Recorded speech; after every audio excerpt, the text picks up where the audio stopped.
Sanjaya said, seeing Arjuna distressed and tearful. Krishna, also known as Madhusudana, began to speak. The Supreme Lord said, Arjuna, how have these unworthy thoughts arisen in you? They are unsuitable for one who understands life's purpose and lead only to disgrace, not spiritual elevation. O son of Pritha, do not give in to this unworthy weakness. Cast aside this faint-heartedness and rise, O warrior and enemy defeater.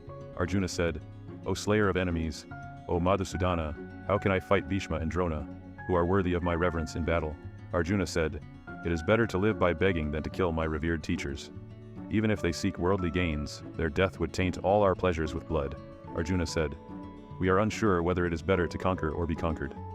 Living would hold no joy if we killed the sons of Dhritarashtra, who now stand before us in battle. Arjuna said, overwhelmed by weakness and confusion about my duty, I surrender to you as your disciple. Please guide me and show me what is best for me. Arjuna said, I see no way to relieve this grief that saps my strength. Even if I gain a vast, prosperous kingdom, it will not bring me peace or happiness.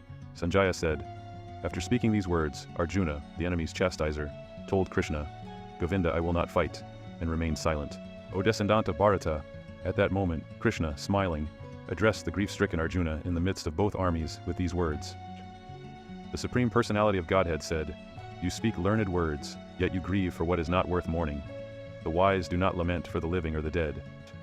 There was never a time when I, you, or all these kings did not exist, nor will we ever cease to be in the future. As the soul moves from childhood to youth to old age, it similarly transitions into a new body at death. A wise person is not confused by this change. O son of Kunti, happiness and distress are temporary, like the changing seasons of winter and summer. They come from sense experiences, and one must learn to endure them without being troubled. O Arjuna, the person who remains undisturbed by happiness and distress, and remains steady in both, is truly worthy of liberation. Seers of the truth understand that the material body, which is temporary, has no permanence, while the eternal soul undergoes no change. This understanding comes from observing the nature of both. The soul that pervades the entire body is eternal and indestructible. No one can destroy that imperishable soul. The material body of the eternal and indestructible soul is bound to end. Therefore fight, O descendant of Bharata. The one who thinks the self kills or is killed does not understand the truth. The soul neither kills nor is killed. The soul is eternal and has no birth or death. It is unchanging, ever existing and beyond destruction, even when the body is destroyed. O Partha, one who knows the soul to be eternal, indestructible, unborn, and unchanging, cannot kill or cause anyone to kill. Just as a person changes old garments for new ones, the soul discards old bodies and takes on new ones. The soul cannot be harmed by weapons, burned by fire, wet by water, or dried by wind.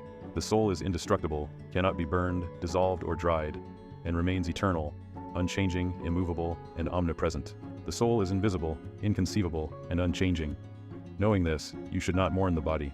Even if you believe the soul is repeatedly born and dies, O mighty armed, there is still no cause for sorrow. Birth is followed by death, and death leads to rebirth. Therefore, fulfill your duty without mourning. All beings are unmanifest before birth, manifest during life, and unmanifest again after death. Therefore there is no reason to grieve. Some view the soul as amazing, others describe or hear of it as amazing, yet many fail to understand it even after listening. O descendant of Bharata, the soul within the body is eternal and cannot be slain. Therefore do not grieve for any living being. As a Kshatriya, your duty is to fight for righteous causes, and there is no higher purpose for you than this. Therefore there is no need to hesitate. O Partha, fortunate are the Kshatriyas who are offered such opportunities to fight, as it leads them to the gates of heaven. If you do not fulfill your duty to fight, you will incur sins for neglecting your responsibilities, and lose your honor as a warrior.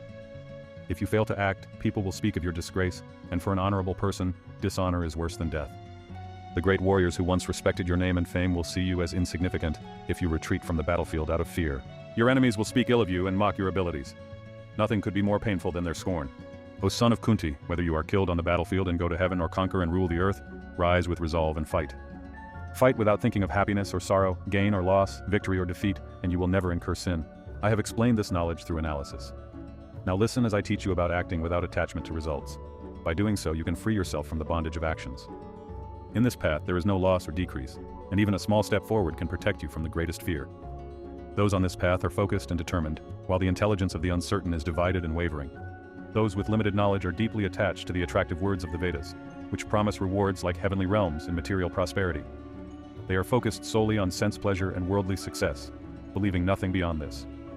In the minds of those overly attached to material pleasures and wealth, their focus on devotion to the Supreme Lord remains weak and unsteady.